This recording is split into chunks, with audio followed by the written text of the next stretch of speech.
Hey guys, in this video I will show you how to withdraw money from Trust Wallet to bank account.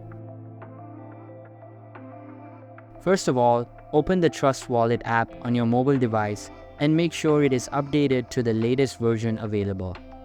After that, select the target cryptocurrency that you would like to withdraw. After selecting it, tap on the send icon and you will be required to enter the wallet address. For that, go to your crypto exchange platform. In my case, it is Binance. After opening the target app, tap on the arrow icon and then tap on deposit from the menu. Now, locate the same cryptocurrency inside it along with the appropriate network and your wallet or deposit address will be displayed. After that, copy the address and paste it into the Trust Wallet app.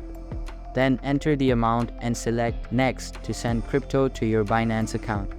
After you have received the crypto in your crypto exchange account, go to the trading page by tapping on the two arrow icon and then select Sell.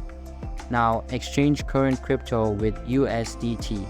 After the crypto is converted into USDT, you will be able to withdraw it through Binance.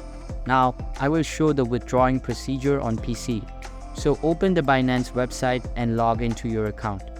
After that, click on the trade embed at the top of the screen and select P2P from the drop-down menu. Now, make sure that all of your assets are converted into USDT before withdrawing. Once they are converted, select USDT along with your currency on this page and then select Bank Account. After that, choose an appropriate and trustworthy seller and withdraw your assets. Make sure that the seller you are choosing has maximum orders and a minimum completing percentage of 90%. Once you have found a seller, sell your crypto and your withdrawal will be successful. So that's all for this video. If this video was helpful, don't forget to subscribe and hit the like button. Thanks.